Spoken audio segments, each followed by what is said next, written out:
جی دیکھیں، یہ بات ہے کہ ہمارے سامنے قرآن و حدیث کی دعوت موجود ہے، دین موجود ہے، نبی علیہ الصلوۃ والسلام کی سیرت موجود ہے۔ آپ علیہ الصلوۃ والسلام نے ہمارے سامنے عورت کے کیا حقوق ہیں، کیا تعلیمات ہیں، یہ سارا کچھ رکھا ہے۔ اور یہ بات میں آپ کے سامنے واضح کر دوں، یہ تو بس مغرب سے کچھ لوگ متاثر ہیں اور وہ شیطانیت پھیلانے کے اوپر تلے ہوئے ہیں، ورنہ اسلام نے جتنی قدر عزت شرف عورت کو دیا ہے کسی اور مذہب نے دیا ہی نہیں آج تک۔ تو لہذا یہ بات تو مسلم ہے کہ عورت کو عزت دینے والا سب سے پہلا مذہب جو ہے وہ اسلام ہے، اور کوئی نہیں دوسرا۔ اس نے A to Z اس کو حقوق دیے ہیں، خامد سے بھی حقوق لے کے دیے ہیں، بھائی سے بھی، باپ سے بھی، اور بیٹوں سے بھی، اور اسی طرح معاشرے کے اندر دوسرے لوگوں سے بھی حقوق کو لے کے دیے ہیں۔ تو یہ جو آج ہمارے سسٹم نکلا ہے کہ عورت کو حق نہیں ملا، یہ صرف شیطانی ایک عورتوں کی آواز ہے، حقیقت ایسی نہیں ہے۔ تو حقیقت تو یہ ہے کہ یہ جو ہمارے اندر یہ فحاشی اور ریانی کا سلسلہ چل نکلا ہے، تو اس کے اندر ہم لوگ سبھی ذمہ دار ہیں، حکمران بھی ذمہ دار ہیں، علماء بھی ذمہ دار ہیں، اساتذہ بھی ذمہ دار ہیں، اور اسی طرح والدین بھی ذمہ دار ہیں، بھائی بھی ذمہ دار ہیں، بیٹے بھی ذمہ دار ہیں اس چیز کے اپنی اپنی جگہ پر۔ چونکہ نبی علیہ الصلوۃ والسلام نے فرمایا کلکم مسئول، تم میں سے ہر ایک جو ہے وہ اپنی رعیت کا نگران ہے، وکلکم مسئول عن رعیتہ یوم القیامہ، کل قیامت والے دن ہر کسی سے اپنی رعیت کے مطابق جو ہے وہ سوال کیا جائے گا، پوچھا جائے گا۔ تو حکمران بھی اس چیز کا ذمہ دار، اس سے بھی پوچھا جائے گا کہ تیری دور حکومت کے اندر یہ عورتیں پھرتی رہی ہیں، اتنی فحاشی اور ریانی تھی، تو جواب دے اس کا۔ اور جو ٹی وی چینل والے ہیں ان سے بھی جو ذمہ دار ہیں پوچھا جائے گا، اور اسی طرح علماء سے بھی یہ سوال کیا جائے گا کہ تم نے اس کا کیا حل کیا، تم نے کس انداز میں عورتوں کو دعوت دی۔ اور اسی طرح جو اساتذہ ہیں، چاہے وہ مدارس کے ہیں، چاہے وہ اسکولوں کے ہیں، چاہے وہ کالجوں کے ہیں، یونیورسٹیوں کے ہیں، ان سے بھی پوچھا جائے گا کہ تم نے عورتوں کی کیا تربیت کی۔ اور اسی طرح والدین سے بھی یہ سوال ہوگا، بھائیوں سے بھی، اور اسی طرح بیٹوں سے بھی سوال ہوگا کہ تیرے سامنے تیری ماں، بہن، بیٹی، بہو یہ سب کچھ کرتی ہے، تو نے اس کی کیا تربیت کی، کیا اس کو سمجھایا۔ تو لہذا اپنی اپنی جگہ پر ہر کوئی بندہ ذمہ دار ہے۔ لیکن یہ بات یاد رکھیے کہ نبی علیہ الصلوۃ والسلام نے یہ بات بیان فرمائی تھی کہ کچھ عورتیں ایسی ہیں جو لباس پہنے ہوئے بھی ننگی نظر آئیں گی، اور آج وہ حالات پیدا ہو چکے ہیں۔ اور یہ نبی علیہ الصلوۃ والسلام نے قیامت کی نشانیوں میں سے یہ نشانیاں بیان کی ہیں، اور واقعتاً میں سمجھتا ہوں کہ یہ نشانیاں ہمیں آج پوری ہوتی ہوئی نظر آتی ہیں۔ ہمیں ڈر جانا چاہیے اللہ کی ذات سے، اور ہمیں اپنی اپنی جگہ پر سٹینڈ لینا چاہیے، اپنی اپنی جگہ پر اپنی اصلاح بھی کرنی چاہیے، اور اپنی خواتین کی، چاہے وہ ماں کی صورت میں ہے، بیٹی کی صورت میں ہے، بہن کی صورت میں ہے، بیوی کی صورت میں، بہو کی صورت میں، جو بھی ہے، ہمیں اس کی ہر انداز میں اصلاح کرنی چاہیے۔ یہ سارے کا سارا ایک شیطانی طریقہ ہے کہ عورت کو بنا سنوار کر لوگوں کے سامنے وہ پیش کرنا، یہ کاروبار کے انداز میں، یہ بالکل شریعت اس کی اجازت نہیں دیتی، بلکہ شریعت اس کو بےہودہ اور شیطانی عمل قرار دیتی ہے۔ اور شریعت ہمیں یہ درس دیتی ہے کہ اگر عورت کو تم اس انداز میں پیش کرو گے تو سمجھ لیجئے کہ تمہارا کاروبار دنیا کے اندر بھی تباہ ہو گیا، تمہاری دنیا بھی برباد اور آخرت بھی برباد ہوگی۔ سیدنا عمر فاروق رضی اللہ تعالیٰ عنہ کے دور خلافت کے اندر ایک ایسا واقعہ پیش آیا کہ آپ نے ایک اپنے گورنر کو بھیجا، کمانڈر کو بھیجا لڑنے کے لیے کہیں جگہ پر، تو انہوں نے ایک علاقہ فتح کیا، تو وہاں پر ایک دریا تھا، وہ پانی نہیں بہاتا تھا۔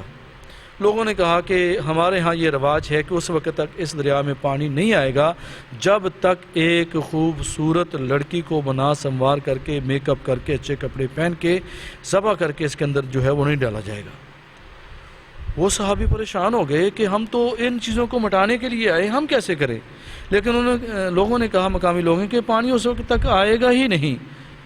اس کمانڈر نے یہ معاملہ جو ہے امیر المومنین حضرت عمر کی طرف بھیج دیا۔ حضرت عمر نے کوئی لمبا چوڑا جو ہے وہ اس کا حل نہیں نکالا، صرف ایک رکا لے کے دے دیا، اور اپنے اس گورنر کو، اپنے کمانڈر کو کہہ دیا کہ اس دریا کے اندر یہ ڈال دینا۔ انہوں نے کیا لکھا تھا؟ حضرت عمر نے لکھا تھا، دریا اگر اس سے پہلے تو اللہ کے حکم سے چلتا تھا تو آج بھی چل جا، اگر تو کسی اور کے حکم سے چلتا تھا، اللہ کا حکم نہیں مانتا، تو تیرے دریا کی عمر کو، عمر کے جتنے بھی یہ سپاہی ہیں، جتنے بھی عمر کی رایا کے لوگ ہیں، یہ مسلمان ہیں، تیرے ایک قطرے کی بھی ہمیں ضرورت نہیں ہے، تو نہ چل۔ تو اس صحابی نے جب وہ پانی کے اندر دریا کے اندر وہ رکا پھینکا تو وہاں کے مقامی لوگ بھی گواہیاں دیتے ہیں کہ وہ اس کی موجیں بفرتی ہوئی جو ہے وہ دریا جو ہے وہ چل پڑا، نکل پڑی۔ تو یہ جو جتنی ہماری توحید مضبوط ہوگی، ہمارا عقیدہ مضبوط ہوگا، انشاءاللہ ہم کنٹرول کر لیں گے ان چیزوں کے اوپر۔ لیکن اصل میں بات یہ ہے کہ ہم دین سے دور چلے گئے، ہمارے اندر دین مٹتا جا رہا ہے، ختم ہوتا جا رہا ہے۔ اسی بنا پر آج عورت جو ہے وہ مرد کے اوپر غالب ہو رہی ہے، ورنہ اسلام نے عورت کو مرد کے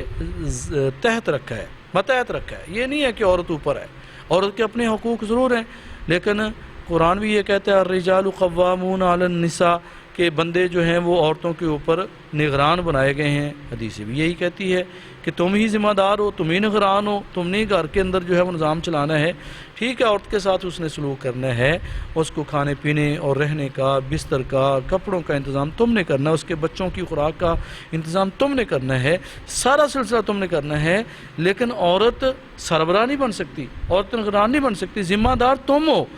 جب تک ہم ذمہ دار بنیں گے انشاءاللہ عورت کی تربیت ہم کریں گے۔ جب ہم عورت کو سر کے اوپر سوار کر لیں گے پھر ہم تربیت نہیں کر سکیں گے۔ تو لہٰذا میں یہی آپ کے سامنے، لوگوں کے سامنے یہ ریکویسٹ رکھوں گا، سننے والے بھائیوں کے سامنے، کہ اصل میں یہ بات یہ ہے کہ ہم سب ہی اپنی اپنی جگہ پر ذمہ دار ہیں۔ یہ مت سمجھیں کہ عمران سے ہی پوچھا جائے گا، وہ بھی ذمہ دار ہے، اس سے اپنے دائرے کے اندر اللہ نے پوچھ گچھ کرنی ہے۔ لیکن ایک دائرہ جس کا سربراہ میں ہوں، مجھ سے بھی پوچھا جائے گا، بطور عالم دین پوچھا جائے گا، بطور ٹیچر اور استاد پوچھا جائے گا، بطور باپ پوچھا جائے گا، بطور بھائی پوچھا جائے گا، بطور بیٹا پوچھا جائے گا۔ لہذا ہم سب کو اپنے اپنے دائرے کے اندر رہ کر خواتین کی تربیت کرنی چاہیے، اصلاح کرنی چاہیے۔ اگر ہم کریں گے تو انشاءاللہ مشکل کام نہیں ہے، شیطان کا مقابلہ ہو سکتا ہے۔ عورتیں جو ہیں وہ یہ سارا کچھ کور کر لیں گی اگر ہم ان کی تربیت کریں تو۔ اگر ہم لمبی تان کے سو گئے تو ہم یہ دیکھتے ہی رہے کہ یہ سب کچھ خود بخود ہو جائے گا، کبھی بھی کوئی معاملہ خود بخود نہیں ہوا۔ لہذا میں اپنے سامعین حضرات سے یہ ریکویسٹ کروں گا کہ سب بھائی اپنی اپنی جگہ پر اپنے اپنے دائرے کے اندر رہتے ہوئے خواتین کی تربیت کریں، ان کو بتائیں کہ اسلام کیا کہتا ہے، اسلام کی ان کا کیا مقام رکھا ہے، اور ہمارے لیے اسلام نے کیا جو ہے وہ پابندیاں لگائی، ذمہ داریاں لگائی ہیں کہ ہم کس انداز میں عورتوں کا اصلاح کریں۔ تو انشاءاللہ جب ہم کریں گے تو عورتوں کی اصلاح بھی ہو جائے گی، فحاشی رانی بھی ختم ہو جائے گی۔ نبی مکرم جناب محمد علیہ الصلوۃ والسلام نے ارشاد فرمایا، حدیث یہ کہتی ہے کہ ایک عورت جو ہے اپنی برائی گناہ کی وجہ سے کئی بندوں کو جہنم میں لے کے جائے گی۔ اس کے اندر باپ بھی ہے، اس کے اندر استاد بھی ہے، اس کے اندر حکمران بھی آ سکتا ہے، اس کے اندر بیٹا بھی ہے، اس کے اندر اس کا بھائی بھی ہے، یہ سارے کے سارے ہم سے پوچھ گچھ ہوگی۔ لہذا ہمیں چاہیے کہ ہم سارے کے سارے ان باتوں کو اپنے اندر نوٹ کریں اور اپنے اپنے گھر کی صورت میں، اسکول کی صورت میں، کاروبار کی صورت میں، فیکٹری کی صورت میں، یا کوئی عالم دین ہے وہ مسجد مدرسے کی صورت میں حکمران ہے، یا اسی طرح کوئی گورنمنٹ کا ذمہ دار صاحب ہے، وہ اپنی اپنی جگہ پر جو ہے ان باتوں کو کنٹرول کرنے کی کوشش کرے، عورتوں کی اصلاح کرنے کی کوشش کرے، فراشی اور رانی کو مٹانے کی کوشش کرے کہ نہ کہ اس کو